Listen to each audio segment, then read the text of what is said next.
Oke, ya jadi hari ini kita akan membahas tentang analisis algoritma. Sebelumnya silahkan mungkin bisa on cam paling nggak di awal kuliah ya.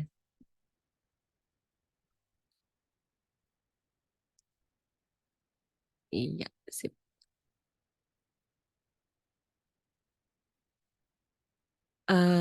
Oke, nah ini berarti udah ada.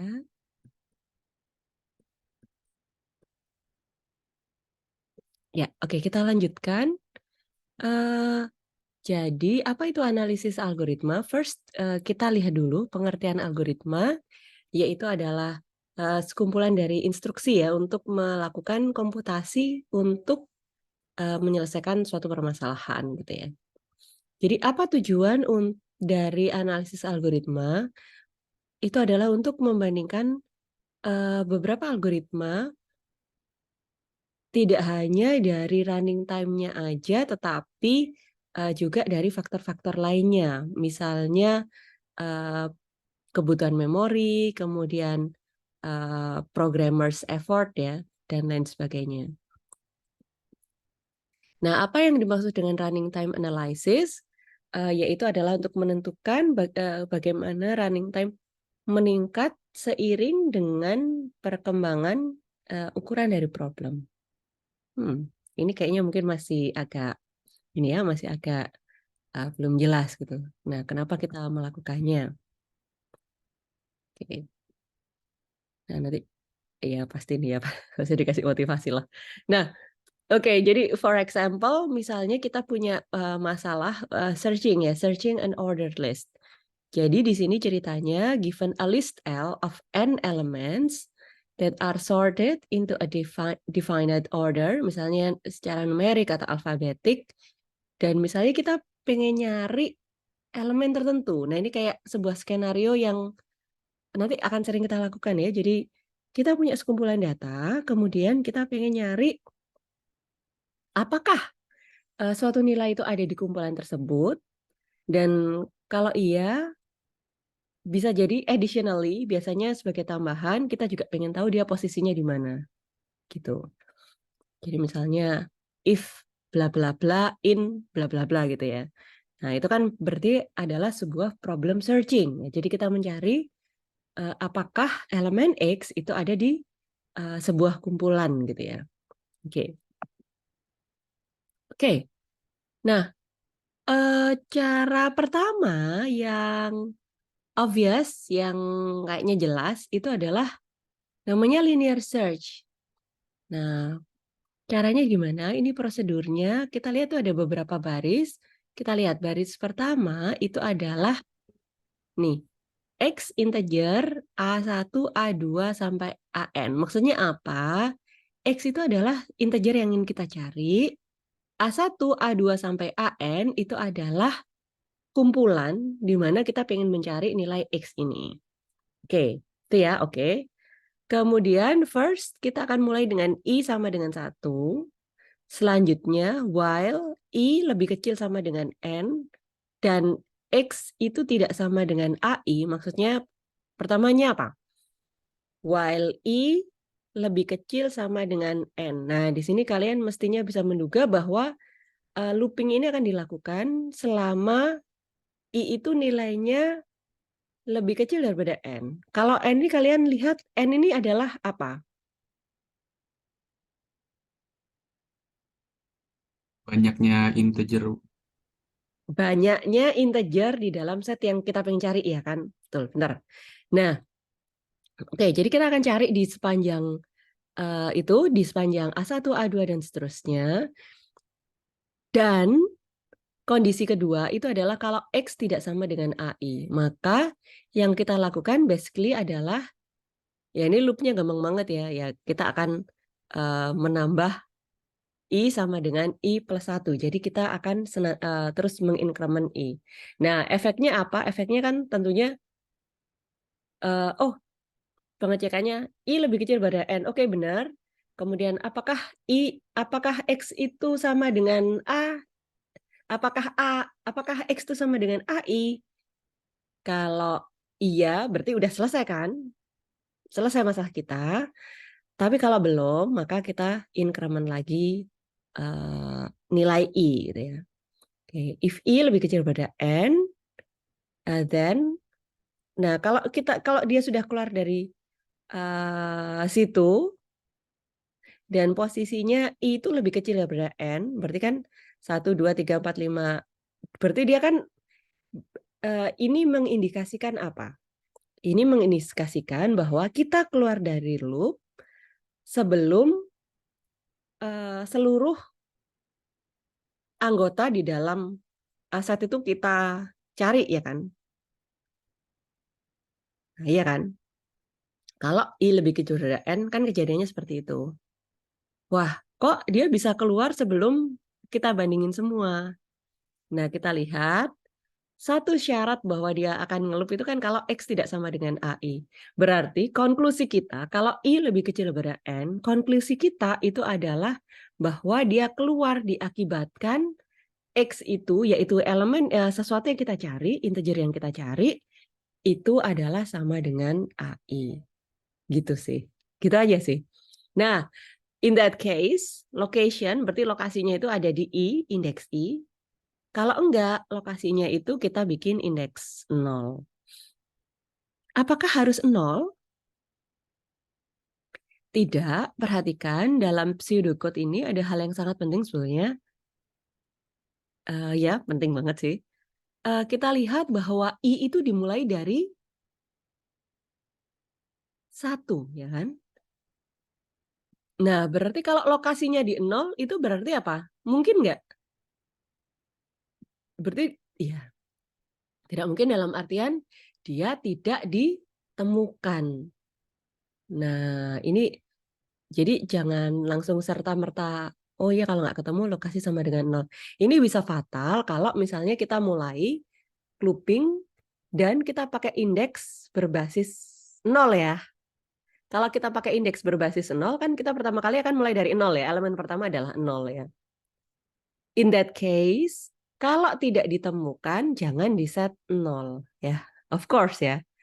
Kalau di set 0 berarti lokasinya ada di indeks pertama ya kan. Nah, biasanya sebetulnya yang sering kita temui kalau untuk bahasa-bahasa pemrograman berbasis 0, misalnya kayak Java, Python, bahasa pemrograman yang berbasis 1, apakah ada? Ada, misalnya R ya. R itu berbasis 1. Jadi dia mulainya dari 1. Nah, tapi kalau kita pakai yang berbasis 0, lokasi sama dengan 0 kan berarti ada ya.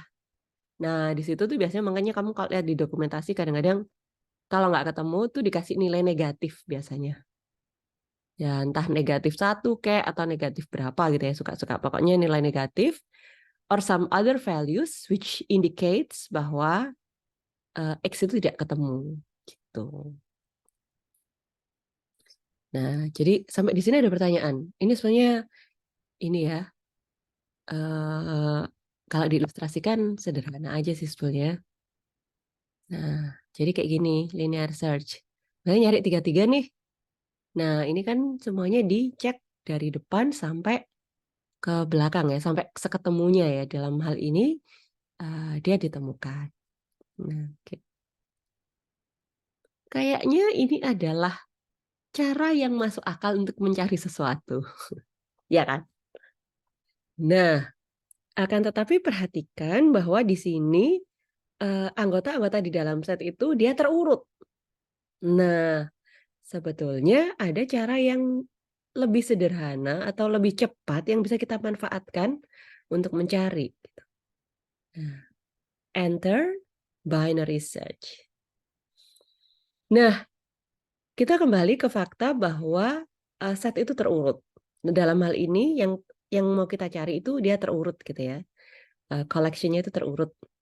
Nah, karena dia terurut, di sini kita punya ide dasar, yaitu pada setiap langkah kita lihat di elemen tengahnya. Nah, kalau yang X dibandingkan elemen tengah, itu X-nya itu terlalu kecil, ya, X-nya itu lebih kecil daripada elemen tengah, maka kita Harus nyari di nilai-nilai yang lebih besar atau yang lebih kecil daripada elemen tengah? Lebih kecil, Bu. Lebih kecil, ya kan? Paham ya? Jadi kalau misalnya X itu ternyata lebih kecil daripada elemen yang di tengah, ya ngapain kita nyari di elemen-elemen yang lebih besar daripada elemen tengah? Mendingan kita cari di elemen-elemen yang lebih kecil. Nah, oke. Nah, jadi misalnya kayak gini, oh ini ternyata, atau dalam kasus ini, X ini lebih besar ternyata dari elemen tengah. Berarti kita nyarinya di yang lebih besar apa yang lebih kecil? Tentu kalau elemen tengahnya terlalu kecil, kita nyari di yang lebih besar ya. Paham kan di sini? Oke, artinya dalam hal ini kita sudah mengeliminasi separuh kemungkinan gitu loh. Nah, udah mulai kebayang kan lebih efisiennya.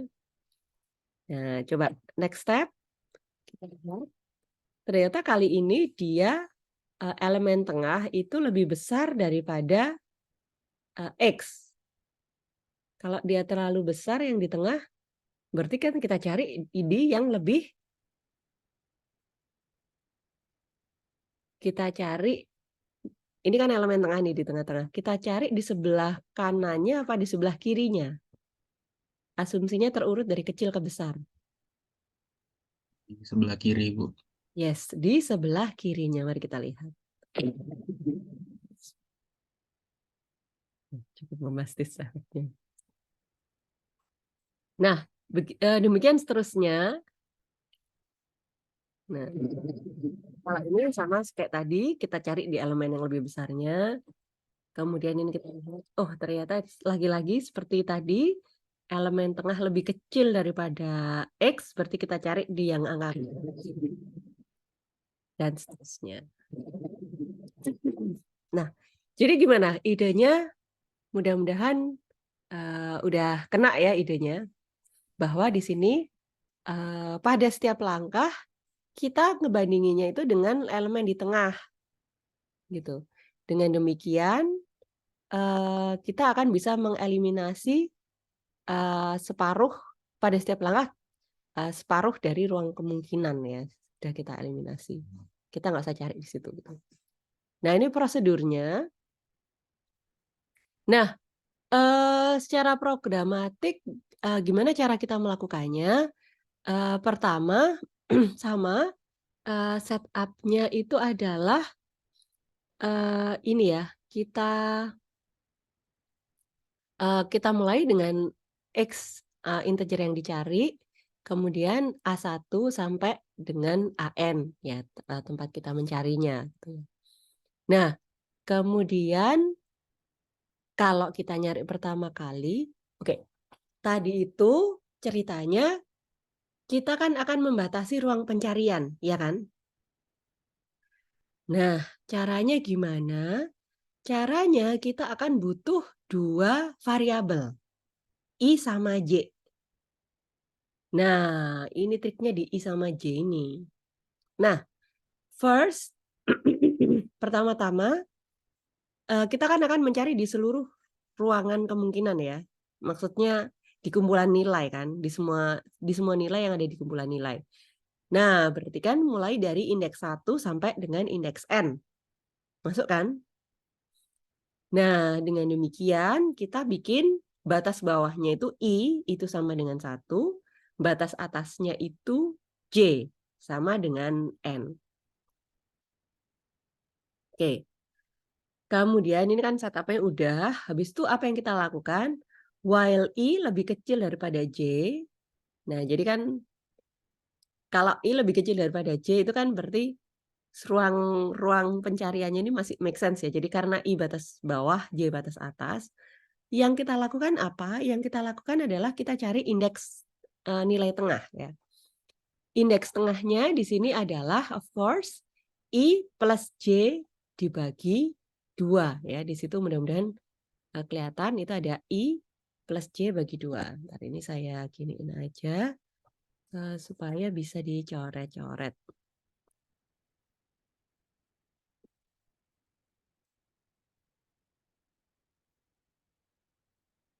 Oke. Nah, coba ini saya.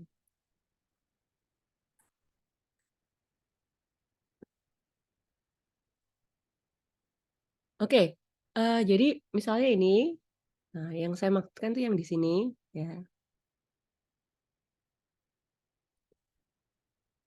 Oke. Nah, di situ kita lihat bahwa kita cari, posisi tengahnya, yaitu adalah I plus J dibagi 2 indeksnya. Kita lihat di sini ada satu notasi itu artinya apa? Yang ini,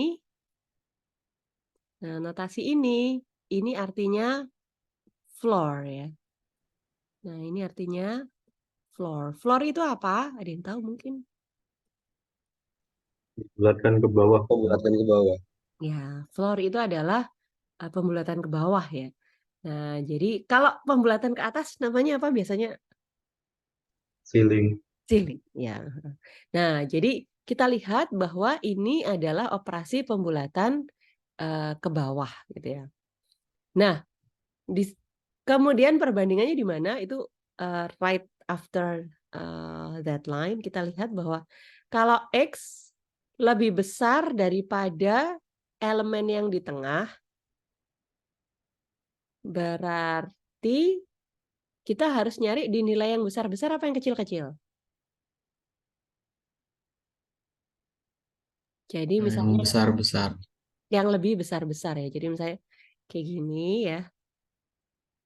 Nah, terus kita cari sini ini M. Dan ternyata AM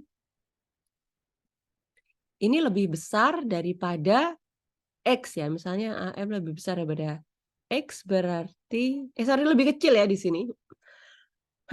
Yang di sini sorry. Nah, berarti kan kita nyarinya di yang besar-besar. Yang ini berarti ini kita nggak usah kita peduliin ya. Nah, kita cukup nyari di yang gede-gede ini aja. Like, how do we do that? Like, this is the original locations of I and J, ya kan?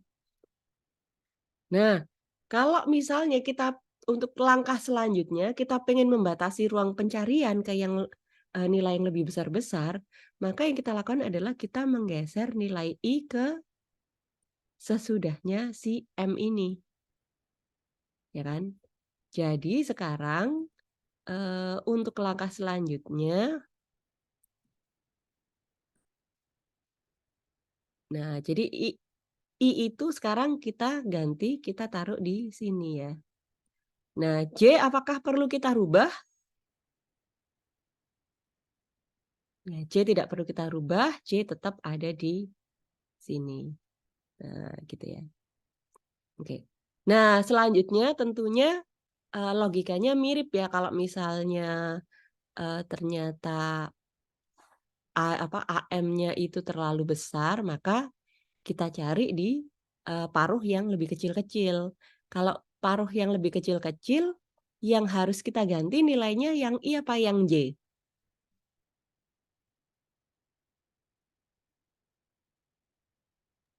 Yang J, Bu. Ya, yang J ya. Yang J yang kita geser ke nilai tengah itu tadi ya, M ya. Nah, itu maksudnya baris yang itu. Nah, kecuali kalau misalnya X itu sama dengan A, apa aduh sorry, sudah sama dengan, yang kita cari ya AM, nah maka location itu ya, sama dengan M gitu. Kalau enggak, maka lokasi sama dengan 0 ya. Kalau di sini kita once again, indeksnya mulai dari, 1. Oke. Nah, ilustrasinya seperti apa? Ini ya, seperti ini. Ini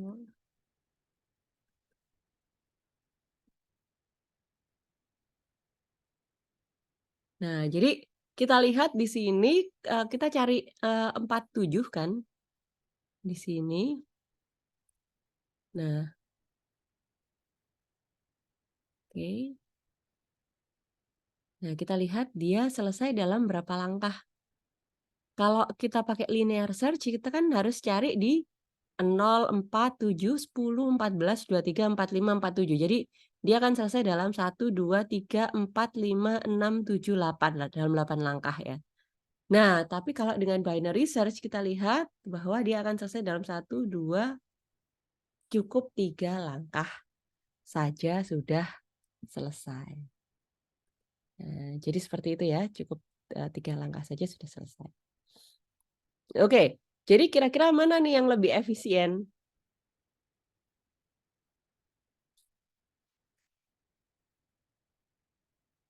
Yang kedua, Bu. Nah, yang kedua yaitu binary search dalam kasus ini ya kelihatannya. Oke, binary search. Nah, nanti ada sedikit subtleties. Nah, is binary search more efficient? For a list of n elements, binary search can execute at most log to n times. Linear search, on the other hand, can execute up to n times. Jadi, maksudnya kalau linear search, dan itu kita lakukan di sebuah list yang isinya n elements, maka paling apesnya itu linear search itu harus nyari di semua di n-nya. Nah, tapi binary search karena kita modelnya adalah itu kan praktis kayak bagi 2, terus bagi 2, bagi 2, gitu kan. Nah, maka langkah terbanyak, langkah maksimal yang kita perlukan itu adalah paling banyak itu log 2n. Jadi kan karena kan bagi 2, bagi 2, bagi 2. Nah, itu berapa kali sih ngebagi 2-nya ya kan? Misalnya kalau panjangnya itu 8, dia bisa dibagi 2 berapa kali? Kan jadi 4 ya, 1, jadi 2, 2, jadi 1, 3 ya. Paling dia paling pol dibagi 2 itu 3 kali. Nah, itu adalah jumlah step yang jumlah step maksimal yang dibutuhkan oleh binary search. Kok dari 8 bisa dapat 3? Itu kan 3 itu kan sama dengan log 2 dari 8. Nah, jadi seperti itu. Karena itu dia istilahnya adalah log n. Nah, memang betul, coba ini kalian bandingkan bahwa untuk linear search, di situ kita lihat bahwa itu dikalikan 10, dikalikan 10, dikalikan 10 gitu ya. Kalau untuk linear search, kalau panjangnya itu bertambah 10 kali, maka rata-rata langkah yang dibutuhkan itu juga 10 kalinya ya. Jadi dari 5,5 jadi 50,5 jadi 500,5. Sedangkan kalau binary search, ya karena dia log n, konsekuensinya itu rata-ratanya yang pertama kamu lihat 2,9 langkah gitu ya. Ini kan agak memper sama yang tadi ya 8, maksimumnya kan 3, tapi ini rata-ratanya ya. Karena rata-ratanya enggak maksimumnya ya, jadi 2,9. Kalau 100 rata-rata dia akan selesai dalam 5,8 langkah. Kalau 1000 dia rata-rata akan selesai dalam 9 langkah.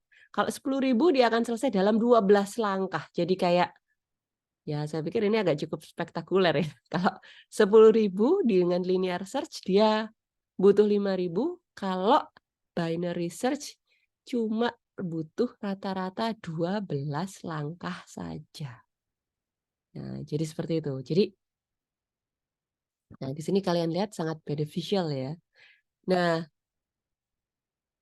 oke. Nah, jadi coba ini kita bandingkan untuk binary search sama sequential search. Ini obviously ya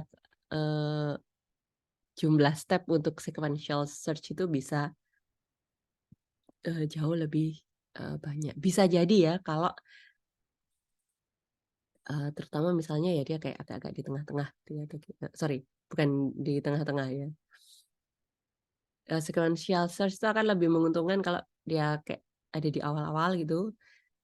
Nah, ya ada ini. Cuma in general binary search itu akan lebih menguntungkan in general. Oke. Oke. Is binary search more efficient? Nah, kamu nggak salah kalau kamu bilang, loh Bu, tapi kan binary search does more computations than linear search per iteration. Jadi pada setiap iterasi usaha yang diberikan oleh binary search itu lebih banyak daripada yang diberikan oleh linear search ya kan. Kan harus kayak nyari M dulu ya kan. Terus dibagi 2 gitu kan. Nah, that's more computations. Sehingga dengan demikian kalau jumlah komponen itu kecil, misalnya kurang dari 20, maka linear search itu masih lebih cepat. Tapi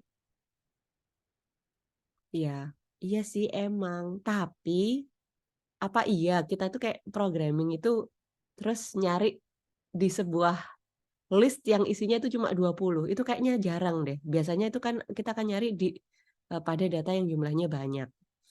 Nah, kalau untuk data yang jumlahnya banyak, maka kita tadi sudah lihat ya perbandingannya, maka binary search itu akan jauh lebih cepat. Nah, jadi seperti itu. Oke. Nah, selanjutnya bagaimana nih caranya kita menganalisis algoritma?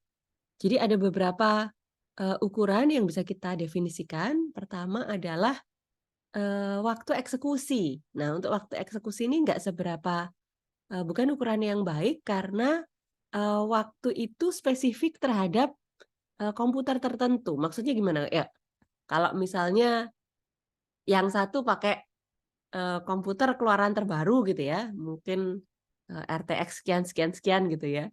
Tapi enggak juga sih. Ya ini juga kadang-kadang kalau ya tapi katakanlah itu ya, in general lebih cepat lah ya.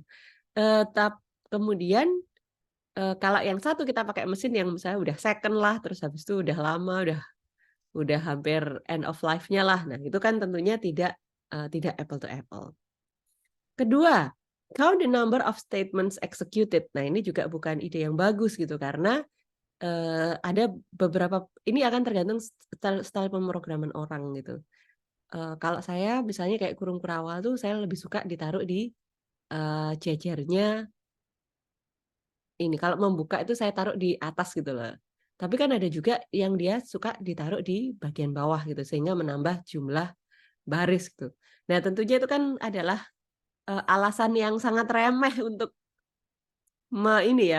untuk menganggap misalnya orang yang awal kurung kurawalnya, awal buka kurungnya itu ditaruh di bawah, kalau dari jumlah statement kan dia kayak lebih rumit gitu ya. Nah, sedangkan karena saya suka ditaruh di atas, adalah kalau berdasarkan ukuran ini kode saya lebih efisien gitu ya. Nah, tentunya itu bukan merupakan ukuran yang apa ya, yang make sense ya. Itu kan cuma tergantung gaya dan tentunya perbedaan minor seperti itu kalau di-compile sama komputer yang menjadi bytecode, ya sama-sama aja sih ujung-ujungnya, hasilnya sama. Oke, so it's not number of statements itu bukan merupakan ukuran yang baik.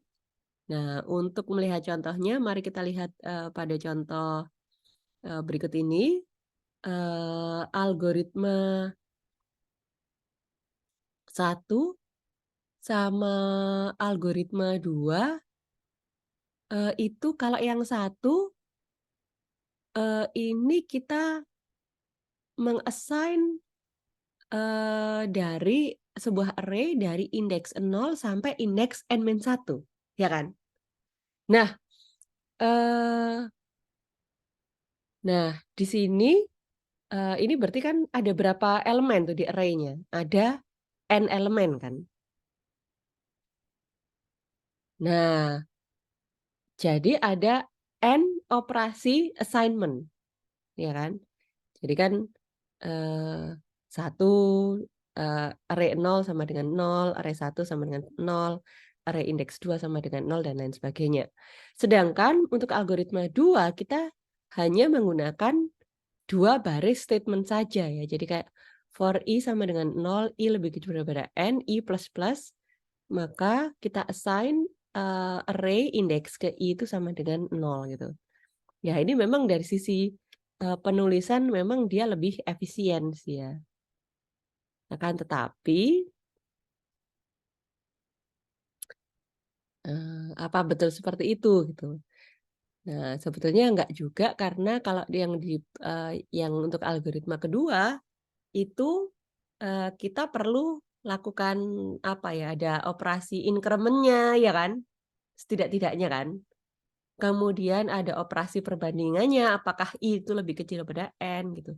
Sehingga tidak bisa kita katakan juga bahwa yang kedua itu lebih efisien. Walaupun sebenarnya memang dia merupakan a much better practice than the first. Tapi kan kita tidak berbicara tentang itu, tapi kita bicara tentang kompleksitas.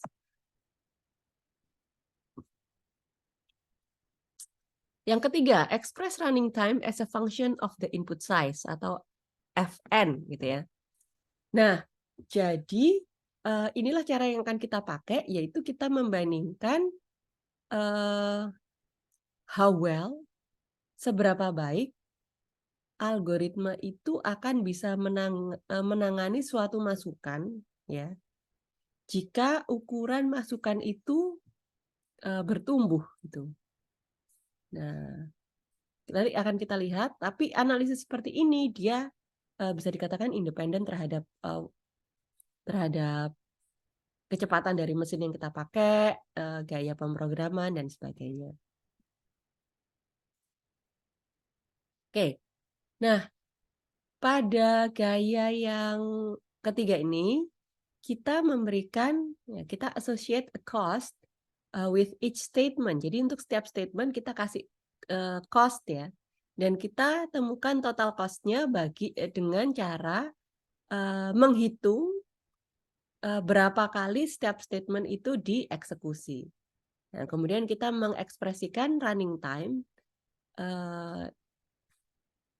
dalam ukuran in terms of ya the size of the problem gitu. Ya nanti kita lihat lagi lah ya. Nah, jadi seperti ini. Oke, kalau algoritma pertama, kita di situ kan cuma punya assignment, ya kan? Nah, assignment pada array indeks 0, indeks 1, indeks 2 dan seterusnya. Misalnya operasi assignment itu kita kasih cost C1. Ya sembarang lah, ini saja nih. Ya, inilah assignment tuh ongkosnya C1. Maka cost-nya itu simply C1 kali N karena kita eksekusi N kali. Jadi C1 kali N. Untuk algoritma yang kedua itu kita lihat, nah itu kan ada dua operasi. Pertama, ada operasi assignment di dalam loop-nya itu sendiri. Cost-nya adalah berapa cost-nya? Cost-nya sebesar assignment itu sendiri ya, ini sambil ngetes masih ada apa enggak. Cost-nya sebesar untuk assignment di algoritma 2, cost-nya sebesar untuk assignment aja. C1. Ya, C1 ya. Jadi tadi sudah kita lihat di algoritma pertama ya kita kasih aja C1 gitu ya. Nah, kemudian bagaimana dengan loop-nya? Loop-nya itu setiap kali kita eksekusi kita kasih cost C2. Nah, kita perlu lihat cost-nya ini bukan C2 tambah C1. Bukan. Nah, cost-nya itu adalah kita lihat C2 itu dia dieksekusi C2 ini dia dieksekusi berapa kali? Nah, tentunya dia akan dieksekusi pertama dari 0 sampai N kan, bukan sampai N-1 ya, karena kan I-nya sama dengan N dulu baru dia akan keluar ya kan. Nah, karena itu di situ di bawah suku pertama itu kita lihat ada yang ini. Suku yang pertama itu adalah N plus 1 dikali C2. Gitu ya. Oke. Yang keduanya kita lihat assignment-nya itu sendiri, yang ini. Ongkosnya C1. Nah, berapa kali maksimal algoritma itu akan masuk ke ini, RI sama dengan 0. Berapa kali maksimumnya? N kali. N kali ya, kan 0, 1, 2, sampai N min 1. Dia akan masuk ke situ. Nah, berarti di situ cost-nya adalah N kali C1. Nah, kalau kita, ya biasalah kalau pas kayak di SMA gitu, kalau ada kayak gini, ya yang perlu kita lakukan kan adalah biasanya dirapiin ya. Biasanya kita rapiin, yang sama itu kita jumlahin. Nah, jadi ini hasilnya C2 plus C1 kali N plus C2. Nah, ini ya. Nah, dari sini aja sudah kelihatan bahwa yang lebih sebetulnya kalau dari sisi kecepatan murni lebih cepat yang algoritma 1 gitu. Enggak, tapi yang jelas ini nggak dianjurkan karena cara-cara lain gitu. Dan memang juga tidak akan apa ya? Saya pikir nggak segitu-gitunya karena sebetulnya kalau untuk pembuatan bytecode itu biasanya compiler akan melakukan optimasi gitu ya. Jadi nggak saknyet sesuai dengan apa yang kita tulis, ya dia akan melakukan sedikit beberapa optimasi. Sampai di sini sudah jelas ya? Gimana caranya kita ngitung cost dari operasi. Dalam hal ini apakah nilai C1 sama C2 itu penting? Nah, nanti as we shall see, sebetulnya berapa sebetulnya C1 sama C2 itu bisa dikatakan nggak penting sih. Nanti kita lihat bahwa kita akan lebih berorientasi pada N. Ya. Oke. Kita lanjutkan. Oke, bagaimana dengan contoh yang ini, yang ketiga ini?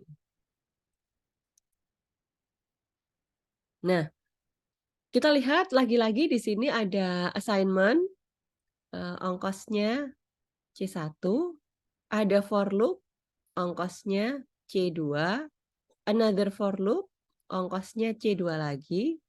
Nah, kemudian yang menarik ini ada operasi lain lagi. Jadi, di sini ada operasi jumlah dan assign ya kan? Kan plus sama dengan kan pertama dijumlahin dulu, habis itu di-assign ke sum, ya kan? Masuk nggak?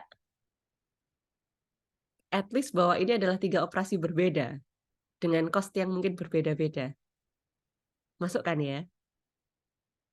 Oke, bisa, mudah-mudahan bisa diterima ya. Nah, sekarang mari kita hitung total cost dari algoritma ini. Total cost-nya berapa nih? Oke, pertama kita mulai dari yang pertama, itu cost-nya adalah C1, sum sama dengan 0. Ya, nggak bisa diganggu-gugat ya. Kalau yang kedua, for I sama dengan 0, I lebih kecil pada N, I++, dia akan dieksekusi berapa kali? N plus 1. Dia akan dieksekusi N plus 1 kali ya, at most.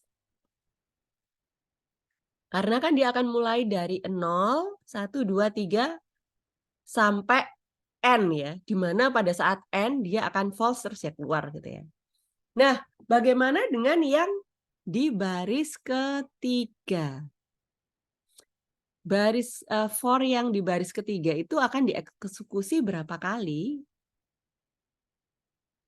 Nah, pertama perhatikan bahwa karena ini adalah nested loop ya, maka si loop ini sendiri, si loop J,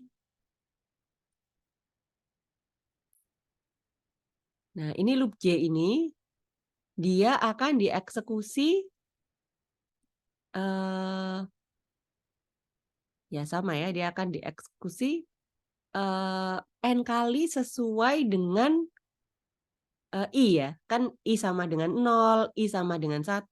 Jadi di sini kan karena nested loop, kalian pasti udah tahu mestinya, jadi I sama dengan 0, maka lakukan J sama dengan 0 gitu ya, bla bla bla. Terus habis itu, oh ini udah selesai, maka kita naik lagi I sama dengan 1. Nah, terus kita lakukan J sama dengan 0 dan seterusnya gitu. Nah, karena itulah di situ cost-nya adalah C2 kali N ya. Ini berapa kali loop itu diulang berdasarkan nilai I, paham nggak? Jadi kan baris ketiga itu akan diulang-ulang tergantung nilai I kan. Dia kan akan diulang I sama dengan 0, I sama dengan 1, I sama dengan 2, I sama dengan 3. Nah, dirinya sendiri J sama dengan 0, J sama dengan 1, J sama dengan 2, J sama dengan 3, dan seterusnya, itu akan dieksekusi sebanyak N plus 1 kali seperti yang tadi kita diskusikan. Ya. Nah, jadi totalnya di baris ketiga ini yang paling costly ya sebenarnya. Nah, jadi seperti ini. Terakhir, untuk yang C3, dia akan dilakukan sebagai kombinasi antara I dan J. Jadi di situ dia akan dilakukan at most itu sebanyak N kali N kali N kali N kali. N yang pertama ini asalnya dari, ya karena dia terpengaruh I-nya. N yang kedua karena dia terpengaruh J-nya. Gitu, jadi seperti itu. Jadi kalau kita hitung ya ini C1 plus C2 kali N plus 1 plus C2 kali N plus 1 plus C3 kali N. Oke, ya ini kalau menurut kalian paling ini operasi aritmatik sederhana lah gitu ya. Nah, jadi seperti itu. Nah, ini untuk mengilustrasikan bagaimana kita bisa melakukan perhitungan dari running time. Oke, saya mohon izin sebentar banget ya.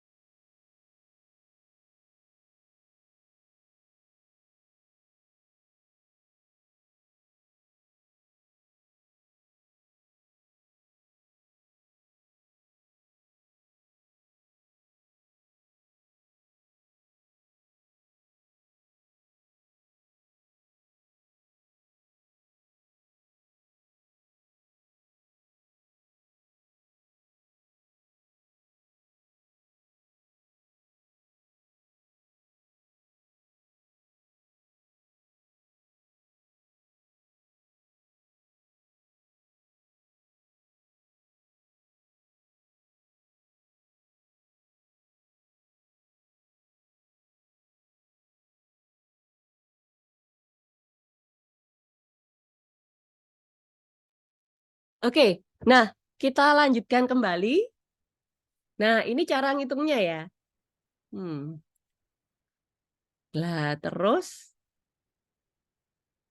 ini gunanya seperti apa?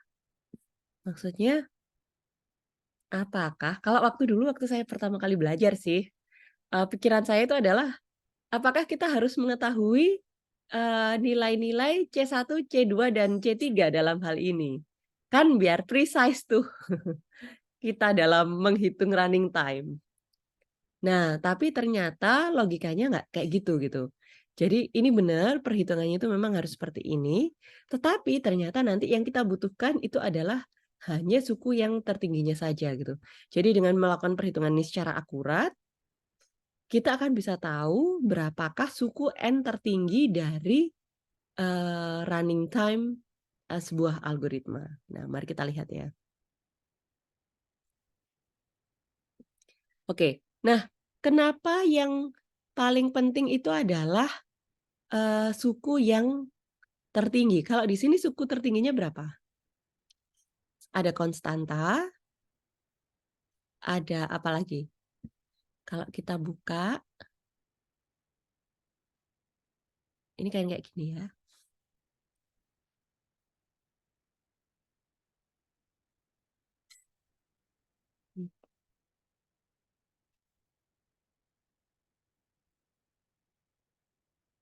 Hmm.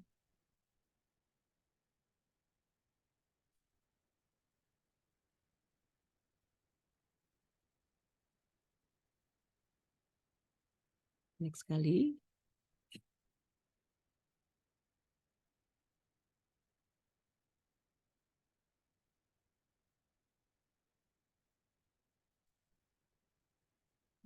N plus C3 N kuadrat gitu ya. Nah, oke, mari kita pakai ini aja deh. Pakai ini.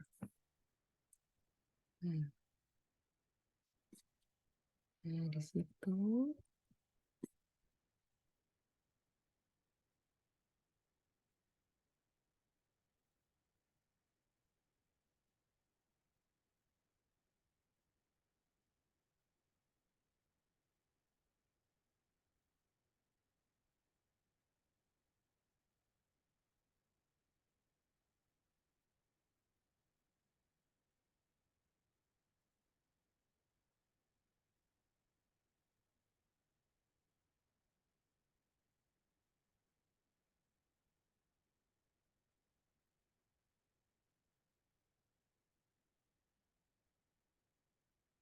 Sambil nunggu ada deh.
Oke, kita lanjutkan. Jadi seperti tadi, jadi kalau kita lihat di sini, nah ini ada, sorry ini aja pakai yang lain. Oke, kita lihat ini kan kalau kita kelompokkan, ini ada C1 sama C2, ini kan konstanta, terus ada yang dikalikan dengan N, nah ini kan berarti dia N aja. Nah, kemudian ada suku yang terakhir dikuadratin. Nah, jadi seperti itu. Tapi untuk selanjutnya, nilai C1, C2, dan C3 itu tidak penting loh. Itu. Nah, kenapa? Coba kita lihat ya. Kok bisa? So, like you don't need to worry about like how much are C1, C2, and C3 actually are gitu. Jadi nggak perlu mengkhawatirkan tentang itu gitu. Karena apa? Kita lihat di sini. Ibaratnya adalah, nah, misalnya kamu bikin kayak kebun binatang gitu ya ceritanya. Nah, terus habis itu untuk menambah koleksi itu mau membeli gajah sama membeli ikan mas koki gitu ya. Nah, dalam hal ini biaya untuk pembelian gajah itu kan jauh lebih besar daripada biaya pembelian ikan mas koki gitu. Jadi ya kalau secara pendekatan ya perlu nggak sih kamu misalnya ngitung misalnya ada koleksinya ayam gitu ya, itu juga nggak perlu, ikan mas koki itu juga nggak signifikan. Paling yang perlu kamu perhitungkan kan yang gede-gede aja ya, misalnya mau beli gajah, mau beli harimau, kayak hal-hal yang seperti itu ya. Nah, jadi di sini kita akan secara approximate biaya dari gajah ditambah biaya goldfish itu ya bisa didekati dengan biaya gajah gitu ya. Oke. The low order terms in a function are relatively insignificant for large n. Dalam analisis algoritma, di sini in general kita akan lebih membicarakan tentang N besar, kondisi N besar. Jadi di sini meskipun kita punya, persamaan N pangkat 4 ditambah 100 N kuadrat ditambah 10 N ditambah 50, itu kita hanya akan memperhatikan yang N pangkat 4 saja. Mengapa? Karena, kedua hal ini memiliki rate of growth yang sama. Apa itu rate of growth? Oke, rate of growth itu yang dimaksud adalah kita meninjau, bagaimana, fungsi yang berbeda itu akan bertumbuh seiring dengan, pertambahan N yang, semakin besar ya. Nah, sehingga akhirnya ini ya, asymptotic analysis itu pada titik seterusnya gitu loh. Kalau titik pol-polannya itu kayak gimana? Nah, itu adalah asymptotic analysis. Oke, if fx is faster growing than gx, misalnya kita punya dua fungsi ya, dan fx itu tumbuh lebih cepat daripada gx, maka ujung-ujungnya fx itu akan selalu menjadi lebih besar dari gx di sebuah limit, yaitu kalau untuk nilai-nilai x yang besar. Nah, contohnya kayak gini. Ini untuk menunjukkan bahwa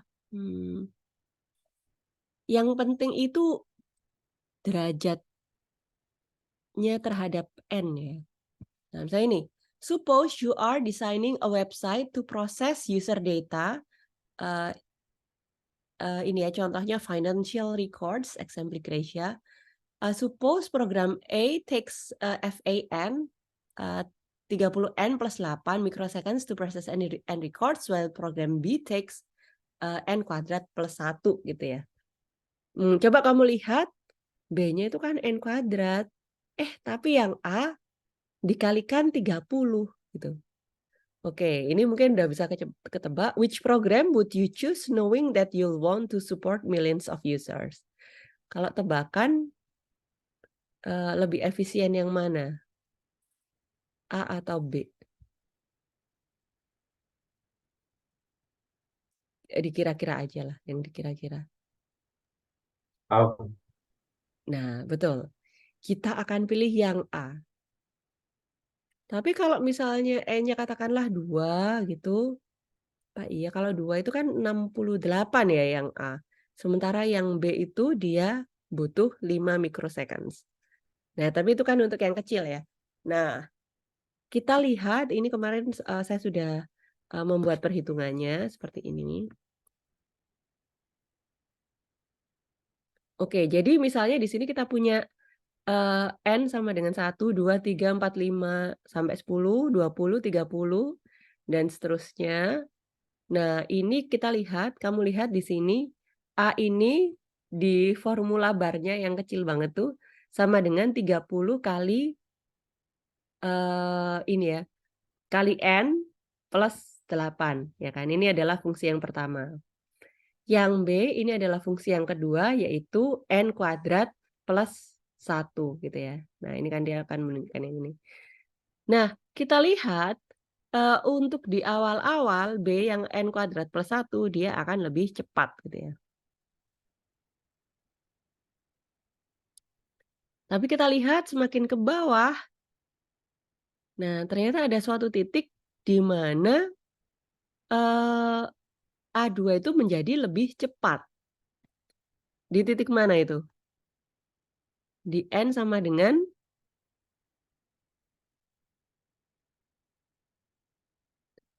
N sama 31. Nah, kita lihat onwards ya, ini kalau kita lihat ke bawahnya, ini kayak gitu terus ya.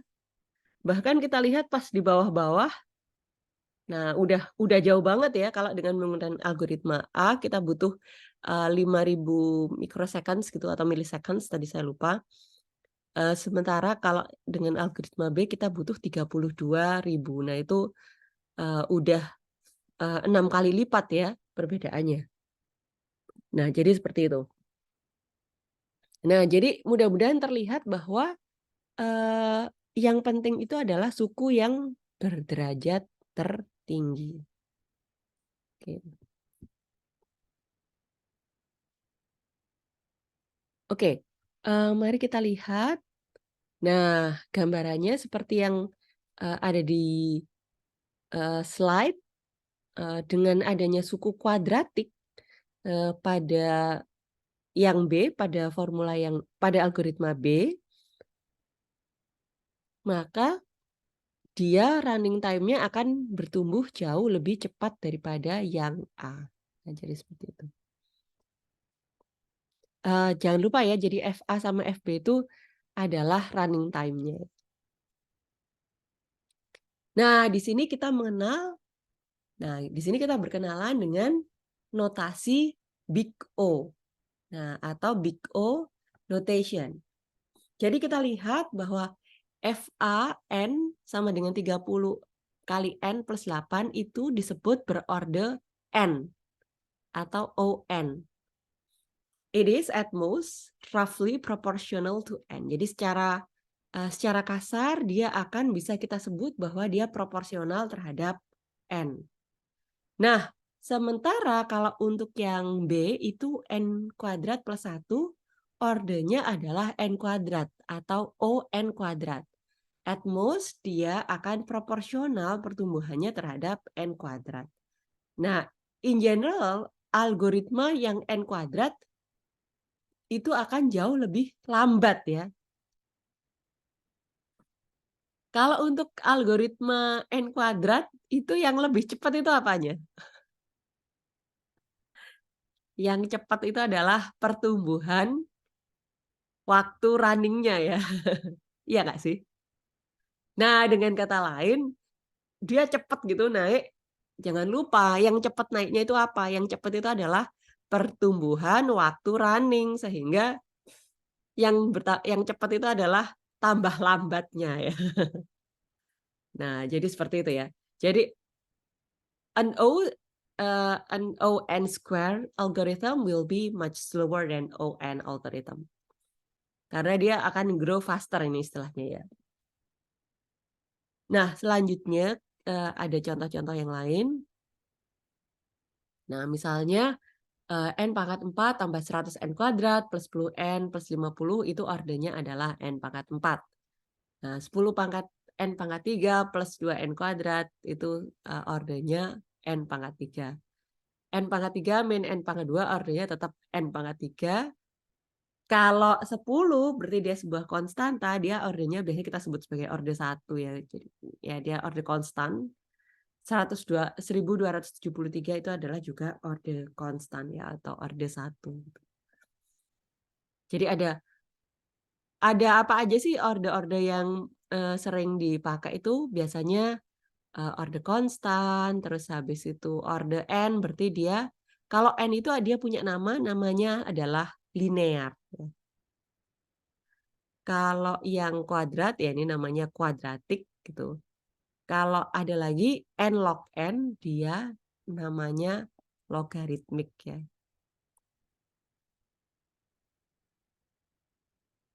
Ya, oke. Jadi seperti itu. Ya.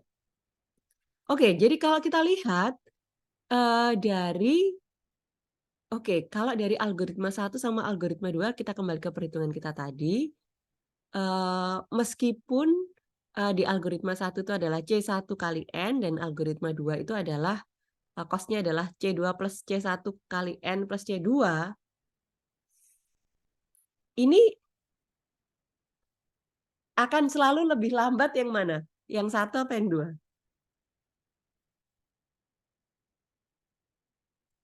Kalau dengan N yang sama ya tentunya lebih lambat yang mana? Algoritma 1 atau algoritma 2? Atau sama aja?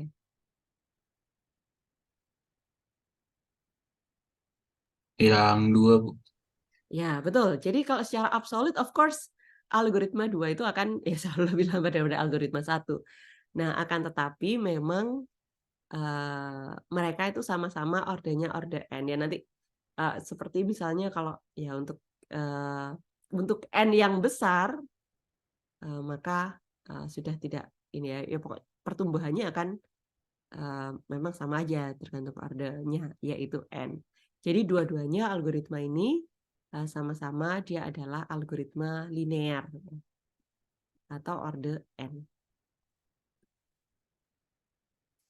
Sementara kalau yang tadi, yang kedua yang sudah kita hitung tadi, sesudah kita buka, dia ada ordernya adalah N kuadrat, yaitu dia adalah sebuah algoritma yang sifatnya kuadratik. Nah, jadi seperti itu aja. Oke. Sampai di sini ada pertanyaan?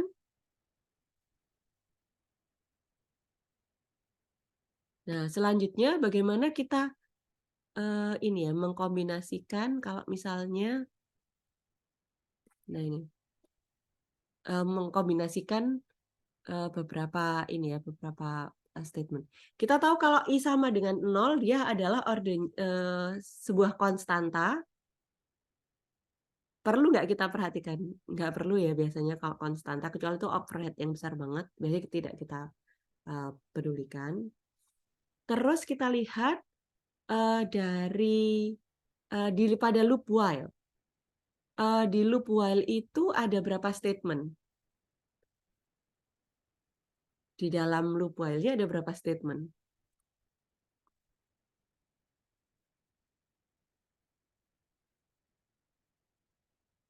Ada berapa? 3. Ada 3 ya. Oh, Ada 3 kan? Karena kan X sama dengan X plus Y. Terus pernyataan kedua ada result sama dengan mystery X. Nah, kemudian ketiga ada I plus plus ya. Itu kan sangat obvious ya. Ini saya juga cuma ngetes ini ya. Kalian masih aware apa enggak? Nah, kalau X sama dengan X plus Y itu tergantung N enggak?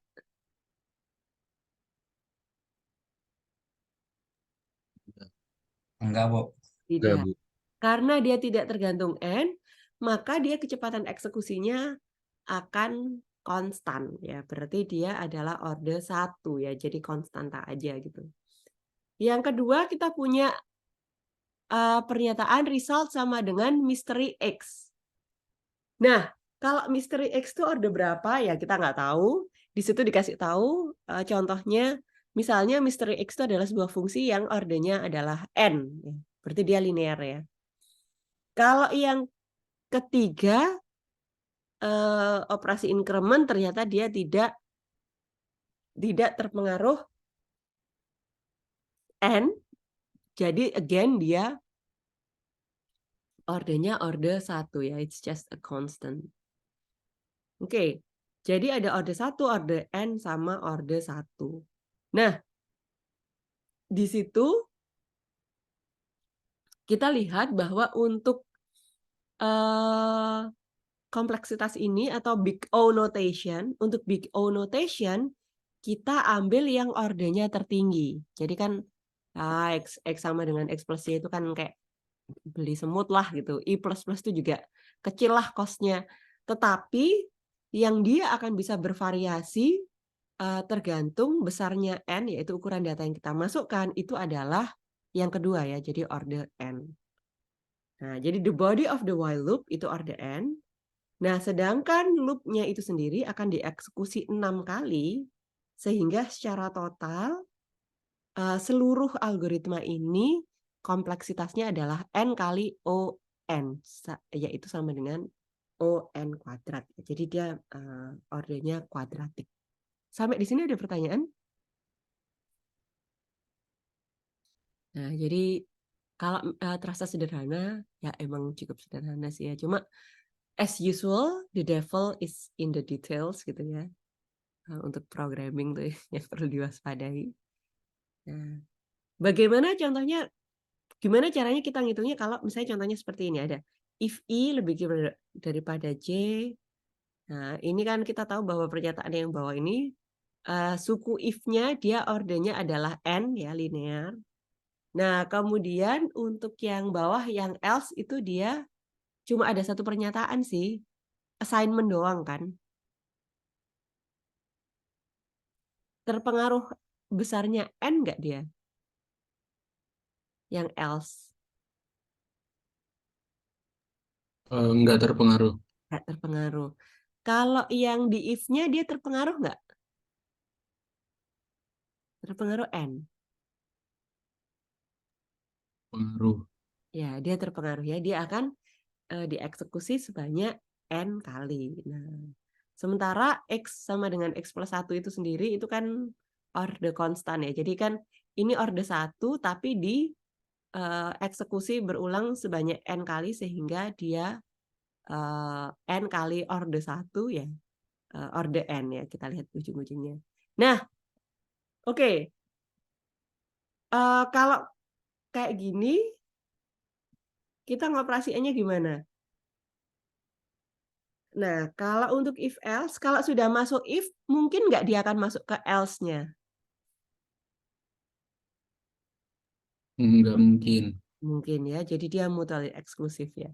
Nah, karena itu pasti cuma ini kan either ya, cuma satu saja yang akan tereksekusi sehingga untuk ordernya kita pilih yang paling besar ya antara di sini kan antara order N untuk yang if dan order 1 untuk yang else-nya. Jadi dia secara keseluruhan itu adalah order N. Oke, selanjutnya apakah big O itu adalah satu-satunya notasi? Ternyata tidak ya. Jadi ada notasi yang lain yaitu kalau untuk O sendiri itu asymptotic less than, ada lagi omega itu adalah asymptotic greater than, dan terakhir ada theta yaitu asymptotic equality. Jadi kalau less than itu adalah untuk n yang besar dan gn ini adalah ordenya, maka fn itu akan lebih kecil atau sama dengan gn. Kalau untuk omega, untuk nilai nn yang besar, maka fn itu akan lebih besar atau sama dengan gn, yaitu ordenya. Gn ini apa sih? Fn ini apa? Fungsinya, gn itu ordenya ya. Nah, kalau theta itu adalah equality, jadi untuk nilai-nilai n yang besar, maka fn itu akan mendekati nilai gn. Nah, jadi seperti itu. Nah, sampai di sini ada pertanyaan? Kalau belum ada pertanyaan, sebelum kita lanjutkan, kita break dulu ya, barang 10 menit ya, misalnya mau sholat-sholat atau apa, silahkan. Ini kita tinggal sedikit lagi kok materinya ya. Kita akan break hingga jam 19:10. Terima kasih.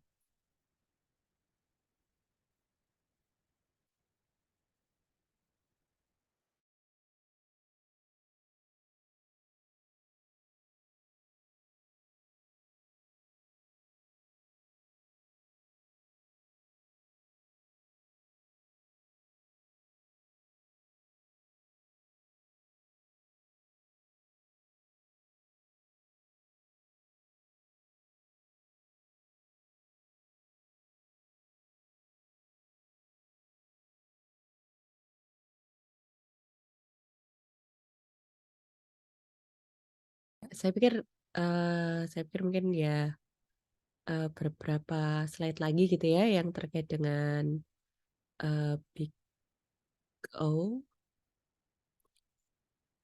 Oke, nah di sini kita lihat bahwa Big O notation itu dia namanya dia ini ya disebut juga asymptotic sorry ini gimana sih ini asymptotic less than, di mana Fn itu apa? Fungsinya. Yes, fungsi yang merepresentasikan tadi ya apa berapa banyak ini ya berapa banyak cost komputasi yang dikeluarkan. Kalau GN apa Mas? GN itu adalah ordernya. Orde. Yes, ordernya ya. Kalau misalnya kayak gini nih. Nah, ini kan ujung-ujungnya kan yang ini yang tadi sudah kita kalau kita atur-atur kan ini sama dengan di slide ini kan C1 plus C2 plus 2C2N plus C2 plus C3N kuadrat gitu kan. Nah, itu yang C1, C2, bla bla itu apa? Itu Fn apa Gn? Cost-nya Fn. N. Fn, betul. Sementara ordernya ternyata dia adalah N kuadrat. N kuadrat. Dan N kuadrat di sini kalau yang di slide nanti tadi, N kuadrat itu adalah apanya? Gn ya. Nah, jadi Gn itu adalah menotasikan ordernya, terus Fn itu menotasikan cost-nya. Sekarang saya mau nanya gini nih, kalau antara N kuadrat sama C1 plus C2 plus 2C2N plus C2 plus C3 N kuadrat, itu gedean mana? Gedean Fn apa Gn? Gedean Fn. Ya, gedean Fn sih. Tapi kenapa dibilang less than? Nah, makanya di situ kamu kalau lihat di sini, less than-nya itu dikasih tanda petik. Nah, dia dikasih tanda petik. Satu karena dia asimptotik ya. Kedua, nah ini agak curious nih, kenapa dia dibilang less than? Padahal kan Fn kan kemungkinan akan lebih besar daripada Gn gitu ya. Nah, definisinya itu seperti ini. Jadi, let's say let Fg functions of dari bilangan real ke bilangan real. We say that F is at most order G if bla bla bla gitu ya. Beyond some point K, function F is at most a constancy times G. Bla bla bla. Nah, jadi kayak gitu. Kalau menurut saya untuk memahami ini, nanti kita akan bisa kembali lagi ke sini. Mungkin ya bolehlah ya. Atau kita coba deh ya. Nah, nggak tahu. Siapa tahu kalian lebih mathematically savvy daripada saya dulu ya. Nah, untuk ini bukan untuk siap. There exists. We say that F is at most order G if there exists. Artinya apa? There exists kan ada. Ini kayak bahasanya kuliah apa sih? LSD itu. LSD. Ya, ini kayak bahasanya LSD ya. Ada nilai C dan K sedemikian sehingga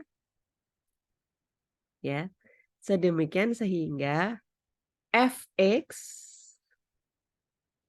itu akan lebih kecil atau sama dengan Cgx. Untuk setiap nilai X yang lebih besar dari K. Nah, ini kalau kamu perhatikan ada berapa konstanta yang terlibat di sini. C ya.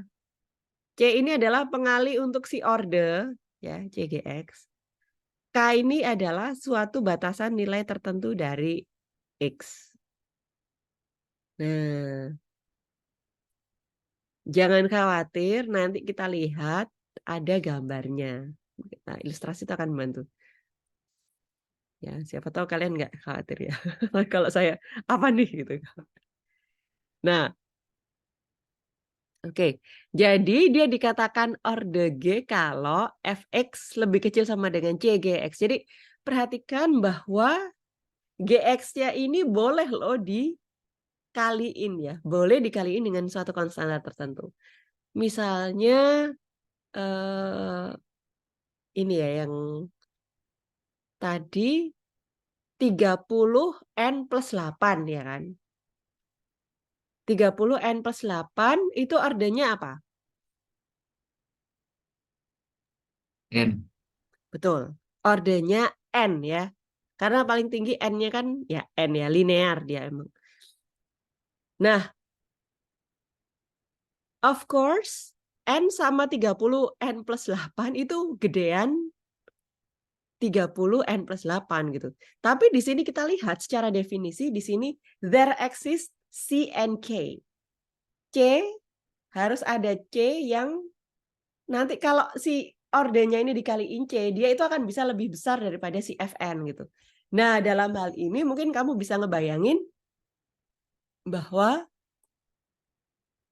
kalau dikalikan 3, misalnya kita ambil C-nya sama dengan 31, berarti kan CGX-nya sama dengan apa? Untuk kasus yang tadi. Fn-nya apa tadi? Yang barusan nih. Fn-nya kita ambil contoh.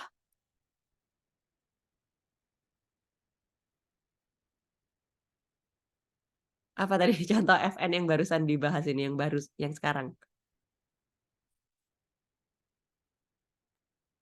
30 N plus Iya, 1. betul. 30 N plus 8 ya kan? Nah, kita kan 30 N plus 8. Nah, sementara GX-nya itu kan N. Nah, bisa dong kebayang kalau C-nya itu kita ambil 31. Nah, maka 30 N plus 8 itu akan selalu lebih kecil daripada 31 N. Kecuali untuk N yang lebih kecil daripada 8. Masuk nggak? Ya, kita ini aja ya, gampang lah kita main Excel aja. Oke. Oke, jadi misalnya di sini kita punya Fn. Di sini ini kita C-nya tadi kan ngambilnya 31 ya. Kali Gn. Nah, berarti di sini kita pakai Fn-nya kan sama dengan 30 kali N plus 8. Nah, misalnya gini. Nah, itu kan. Nah, terus di sini sama dengan 31 kali N. Nah,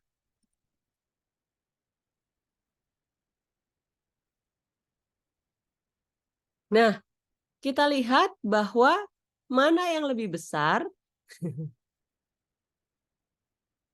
Ya, di awal-awal yang lebih besar itu adalah Fn ya. Begitu terus ya, karena kan dia ada plus 8-nya, sebetulnya ini lebih pengaruh plus 8-nya. Itu akan kayak gitu terus. Nah, kecuali batasannya adalah pada saat ini ya, pada saat ini ya, N-nya sama dengan 8. Berarti kan batasannya itu adalah K sama dengan 8 ya. Nah, kalau udah 9 dan seterusnya, maka 31 kali GN ya, 31N itu dia akan selalu lebih besar. Jadi ya, at least makanya. Nah, ini ada, oke, sampai di sini kalau masih belum kebayang C sama K itu apa, nah kita lihat gambarnya. Nah, ini Fn yang di bawah itu yang lengkap-lengkap itu Fn. Nah, itu menggambarkan fungsi kompleksitas fungsi kompleksitas dari algoritma yang sedang kita tinjau, itu Fn. Nah, CGN itu adalah C kali order dari Fn. Nah, kita lihat Fn ini kadang ya bisa jadi lebih naik, lebih turun. Kecuali pada titik K ini, sesudah titik K onwards, itu CGN, C kali order, itu akan selalu lebih besar daripada Fn. Sehingga di sini kita katakan bahwa Gn itu adalah batas atas asintotik dari Fn. Nah, Jadi seperti itu. Nah, kalau saya sendiri, kalau ada definisi kayak gitu, yang akan dibingungkan itu adalah C sama K itu apa gitu. Harus yang seperti apa? Sebenarnya nggak ada definisinya itu beneran gitu doang gitu. Jadi there exists as long as you can find some values of C and K yang memenuhi persyaratan tadi, maka bisa kamu katakan bahwa Fn itu ordernya Gn. Nah ini ya.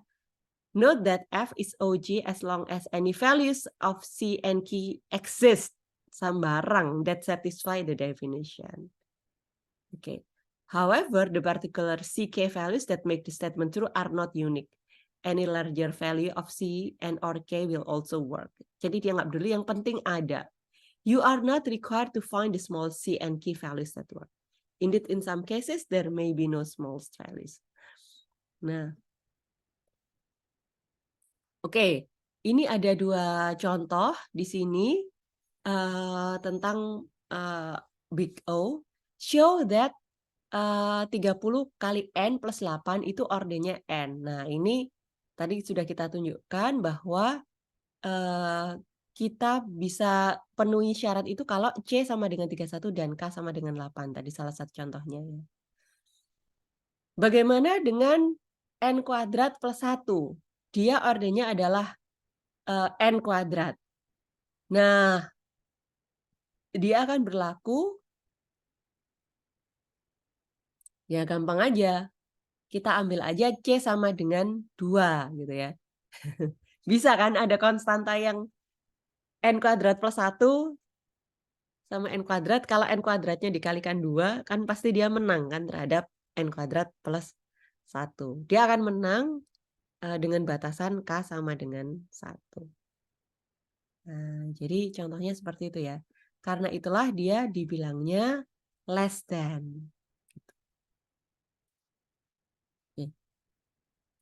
Nah, ini secara grafik contohnya seperti ini tadi. Untuk tadi contoh di Excel juga saya tunjukkan ya, 30N plus 8 itu ordernya N karena dengan mengambil C sama dengan 31 dan K sama dengan 8. Nah, ini beberapa contoh kita lihat yang ordernya tertinggi adalah 2 pangkat N ya. Jadi N-nya itu berfungsi sebagai eksponennya. Nah, di bawahnya itu ada N pangkat 3 itu cubic ya. Cubic algorithm istilahnya.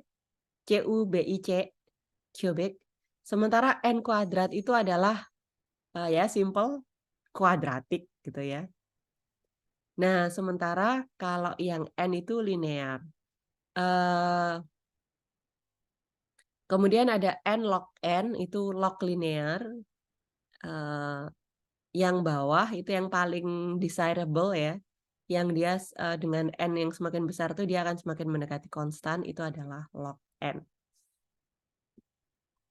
Kayak yang tadi ya, binary search lawan linear search ya. Walaupun udah gede banget kan, ternyata cuma 12 kali gitu-gitu ya, kalau yang untuk binary search. Oke, nah itu bisa kalian baca saya pikir si tabel-tabel ini. Nah, order of growth itu juga bisa kita gunakan secara aritmetik. Jadi seperti itu, misalnya X kuadrat plus X plus 1 bisa kita tulis sebagai X kuadrat tambah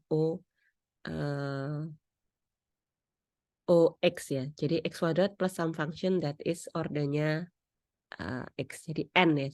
Ya, bisa X lah di sini. Berarti dia linear tetap. Formally, you can think of any such expression as denoting a set of functions. Jadi, OX-nya tuh ya suka-suka aja sih pada dasarnya. Oke. Nah, ini jadi ada beberapa fakta tentang Big O. Nah, untuk setiap C yang lebih besar, ya dia konstan. Jadi untuk setiap C yang lebih besar daripada 0, order dari, misalnya kamu punya suatu fungsi, ya, dan fungsinya itu kemudian dikalikan ordernya gimana?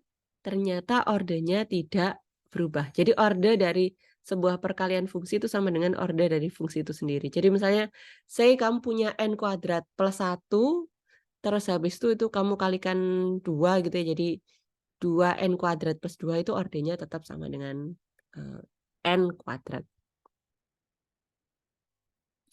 Bagaimana dengan penjumlahan? Penjumlahan, ini misalnya ada 2 algoritma gitu, yang masing-masing kompleksitasnya sama-sama F gitu ya. Nah, maka penjumlahan dari kedua algoritma itu sama aja, dia tidak mengubah derajat kompleksitasnya ya. Tetap misalnya yang G itu kompleksitasnya n kuadrat, terus yang H itu juga n kuadrat, maka walaupun dijumlahkan dia akan tetap n kuadrat kompleksitasnya. Tidak akan menjadikan dia kuadratik gitu, enggak. Kuadrat n kuadrat kan udah kuadratik, enggak akan menjadikan kubik ya. Oke, bagaimana kalau kita menggabungkan 2 fungsi yang memiliki 2 derajat big O yang berbeda. Jadi misalnya F1 itu n kuadrat, F2-nya itu n gitu. Maka di sini kita lihat bahwa ordernya adalah kita ambil yang lebih besar. Jadi misalnya kalau kita jumlahkan antara n kuadrat sama n ya pasti kompleksitasnya akan ngikutin yang n kuadrat. Nah, jadi seperti itu. Bagaimana kalau dikalikan? Nah, kalau G, misalnya nih, kalau G itu ordernya n kuadrat dan H ordernya itu n, maka G kali H kompleksitasnya adalah n kuadrat dikalikan n. Jadi akhirnya jadi n pangkat 3 kalau dikali ini. Ini bandingin kalau ini kan dijumlahkan. Kalau dijumlahkan, kita cari yang lebih besar. Kalau dikalikan, nah kedua order itu yang dikalikan. Nah, Big O ini bersifat ya, ini bahasa LSD banget ya. Jadi dia juga bersifat transitif ya. Jadi kalau F itu ordernya G, sementara G itu adalah ordernya H, maka F itu adalah juga ordernya H. Nah, ini ada banyak fakta-fakta ya. Saya pikir mungkin tidak perlu dibahas satu persatu. Nah, ini sudah masuk ke ini ya, omega. Itu aja yang bisa saya sampaikan. Mungkin ada yang ingin ditanyakan?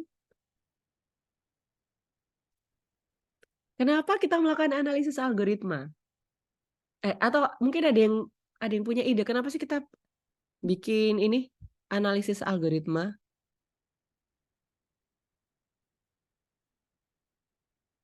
Supaya kita bisa tahu algoritma mana yang lebih cepat. Ya, kita bisa mengetahui algoritma mana yang lebih cepat. Oke. Ada lagi yang mungkin ingin disampaikan? Selain lebih cepat, implikasinya itu seperti apa sih?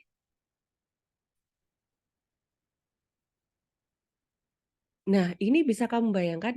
Jadi sebetulnya order itu kamu lihat dia adalah berdasarkan N. N itu apa? Itu adalah jumlah kumpulan yang harus dia proses gitu ya. Nah, coba misalnya gini, kalau misalnya di sini bayangkan bahwa kamu punya sebuah program gitu yang dipakai buat menghandle 1.000 orang customer gitu ya. Nah, terus kamu tentu perusahaan itu pengen melakukan ekspansi gitu. Wah, ini customer kita 1.000 dan kita berhasil nih gitu. Terus mari kita akan promosikan aplikasi kita ini sehingga nanti bisa mendapatkan 1 juta customer gitu ya. Nah, ini adalah konsekuensinya apa? Ini adalah N yang bertumbuh dari 1.000 menjadi 1 juta. Nah, oke. dulu mungkin kamu pernah pakai suatu aplikasi di mana dia masih belum populer. Saya ingat waktu itu kayak Gojek pas pertama-pertama, ya itu mungkin bisa kamu bayangkan customer-nya mungkin sedikit gitu. Terus kalau sekarang kan yang pakai banyak sekali gitu. Nah, tetapi apakah dengan jumlah user yang banyak itu terus kita jadi, "Maaf ya, kamu harus nunggu 1000 kali lebih lama," gitu. Nah, enggak juga kan. Nah, karena itu, sebetulnya, notasi Big O ini membantu kita berpikir tentang hal-hal yang terkait, skalabilitas kayak gitu ya. Jadi, kenapa sih kok apa sih konsekuensinya kalau kita pakai yang n kuadrat, apa konsekuensinya kalau kita pakai yang log n, dan seterusnya. Nah, oke, kalau misalnya kita pakai yang misalnya ya, kita akan tumbuh dari 1000 ke 1.000.000 gitu. Nah, of course, kita nggak mungkin dong kayak misalnya, kamu nunggu 1000 kali lebih lama gitu. Enggak ya, tapi kita usahakan ya gimana caranya kita bikin, algoritma kita itu sedemikian, serupa sehingga ya dia tidak ya nggak seperti itu caranya gitu ya. Jadi kita, gimana caranya biar efisien.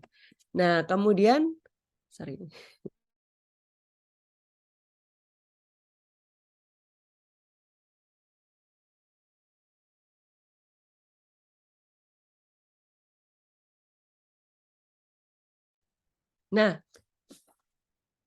Nah mungkin yang ya tapi tentunya yang bisa kita pikirkan adalah kalau misalnya dari sisi waktu, dari sisi time resource itu kita tidak ingin, 1000 kali lebih lama, tentunya kita harus mengekspand dari sisi apa ya, dari sisi, computational resource. Mungkin, kita, nambah kapasitas, inilah mungkin, hardware kita gitu ya, mungkin kita jumlah server kita tambah, atau mungkin ya kita sewa ya. Kita tingkatkan kapasitas sewa kita dan demikian seterusnya. Jadi hal-hal seperti itu ya. Jadi, ini membantu kita untuk berpikir ya in terms of, seberapa cepatnya, program atau seberapa efisiennya program kita ini, bisa berjalan, misalnya menangani jumlah input yang pertumbuhannya, eee, semakin besar ya. Jadi kalau misalnya linear aja itu juga udah nggak seberapa scalable ya, gimana caranya supaya dia bisa bekerja dalam constant time gitu misalnya. Atau misalnya, dalam, orde logaritmik gitu. Nah, jadi seperti itu. Jadi nanti, isunya adalah tentang, resources ya, resources dan growth gitu ya, pertumbuhan ya. Jadi, kalau kita pengen bertumbuh, nah kira-kira apa yang harus kita lakukan, terus nah ini kayak saya jadi teringat kan kadang-kadang aplikasi apa ya, dulu yang kayak kita harus pakai tapi agak nyebelin itu, sekarang namanya Satu Sehat yang itu loh, yang untuk Covid itu yang pas awal-awalnya itu kan atau nggak tahu deh, kayaknya kan aplikasi apapun kan kalau awal-awal yang kita harus pakai itu kan karena banyak yang akses terus tiba-tiba dia crash gitu-gitu, yang hal-hal seperti itu. Kamu bandingkan sama aplikasi-aplikasi yang ya saya juga nggak membandingkan ya kalau ini namanya memang membandingkan sih, kamu bandingkan sama yang aplikasi yang mungkin sudah stabil dan dia nggak apa-apa walaupun diakses banyak orang gitu ya. Nah, misalnya apa kayak mungkin Google kayak atau apalah gitu ya. Kalau misalnya kayak, Tokped aja juga dia kan juga kayaknya walaupun banyak yang akses dia juga, nggak apa-apa. Ya kamu bandingkan dengan aplikasi yang, dikit-dikit kok nge-crash gitu, dikit-dikit keluar gitu. Nah itu, eee, ya itu ada kaitannya kira-kira, ke arah itu. Jadi isunya adalah menangani pertumbuhan N ya, yaitu, eee, input yang harus dikelola oleh, si algoritmanya ini. Ya, jadi loosely seperti itu kira-kira. Sampai di sini ada pertanyaan? Jadi ini sebetulnya penting juga ya, gitu. Bukan semata-mata kita pengen yang lebih cepat itu memang bagus gitu, tapi, kita juga perlu consider, orang-orang yang dilayani oleh ini kita, aplikasi kita atau program kita lah, atau apapun itu. Oke, sampai di sini ada pertanyaan? Ya, kalau tidak ada pertanyaan Ini mudah-mudahan semua udah pada absen. Saya ucapkan ini ya, saya akan screenshot aja deh, ini kok sudah mulai berkurang partisipannya, saya nggak ya gitu.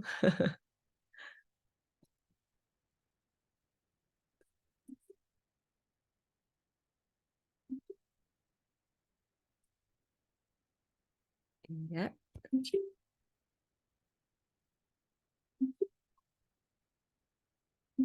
Nah, oke. Jadi itu aja, kalau nggak ada pertanyaan, saya ucapkan terima kasih atas perhatian Anda. Semoga kita semua senantiasa sehat-sehat. Terima kasih ya. Thank you once again. Saya tutup. Assalamualaikum warahmatullahi wabarakatuh dan selamat malam.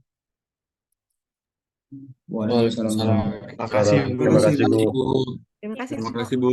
Terima kasih, Bu.